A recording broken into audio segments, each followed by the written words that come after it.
नन्ही प्रेरक कहानियां जो जीवन जीने की दिशा बदल देती हैं।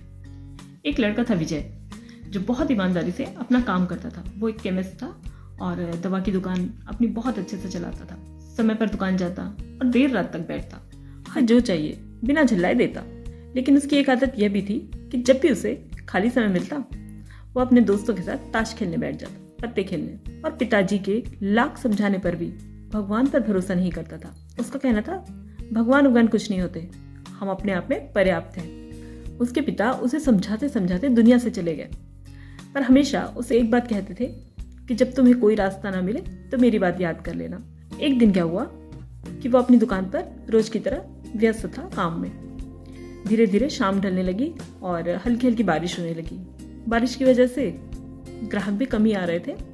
उतने में उसके दोस्त आ गए और दोस्तों ने कहा, चलो आज तो मौसम अच्छा है, पत्ते खेलते हैं। उसने वहीं बुला लिया अपने दोस्तों को और बैठकर वे पत्ते खेलने लगे। धीरे धीरे अंधेरा होने लगा और लाइट भी चली गई। बारिश तेज हो रही थी और ये लोग पत्ते खेलने में मगन थे। उतने में एक छोटा सा बच्चा दौड़ता भागता आया। बदन पर मामूली से कपड़े थे और बारिश में भीग चुका था और एक पर्ची लेकर आया था। वह हांफते हुए कह रहा था, अंकल अंकल, माँ के लिए दवा दे दीजिए, मेरी माँ बहुत बीमार है। वह उठना नहीं चाह रहा था, लेकिन विजय के दोस्तों ने उसे समझाया कि अरे जाओ, बच्चा बोल रहा है, उसे दवाइयाँ दे दो, फिर खेल लेंगे हम। और अनमने मन से उसने दवा दे दी। दवा देने के बाद वापिस आया तो दोस्तों ने कहा, अब लाइट भी चली गई है, अंधेरा हो रहा है, चलो अपन भी चलते हैं, घर चलते हैं। दोस्तों के जाने के बाद वह भी अपनी दुकान बढ़ाने ही वाला था कि अचानक लाइट आ गई।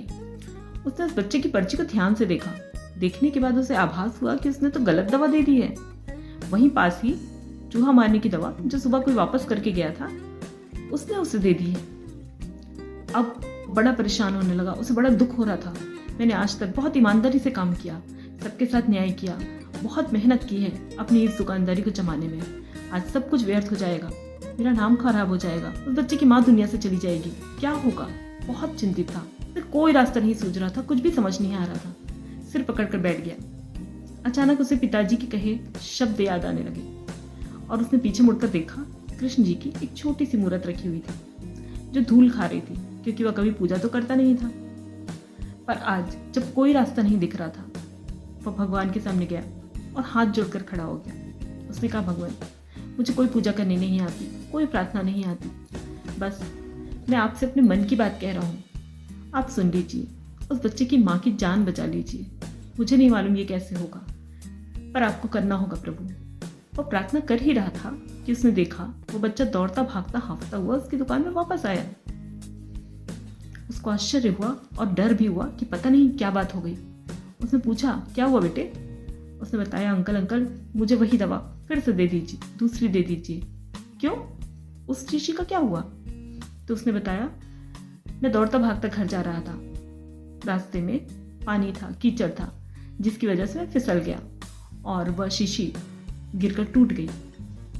मैं अपनी माँ को दवा नहीं दे सका, लेकिन मेरी माँ की जान बचाना बहुत जरूरी है। आप मुझे दवा दे दीजिए, मैं पैसे बाद में दे दूंगा, मेरे पास तो पैसे भी नहीं है। विजय की जान में जान आई। उसने कहा, तुम ये दवा लेके जाओ और तुरंत अपनी माँ को दो, और पैसे की बिल्कुल चिंता मत करना, बस तुम दवा पिलाओ। उसके जाते ही उसने प्रभु का आभार व्यक्त किया, हे प्रभु, मैंने कभी आपकी ओर देखा तक नहीं, आप पर विश्वास नहीं किया, लेकिन फिर भी आपने मेरी लाज रखी। सच्ची प्रार्थना में शक्ति होती है।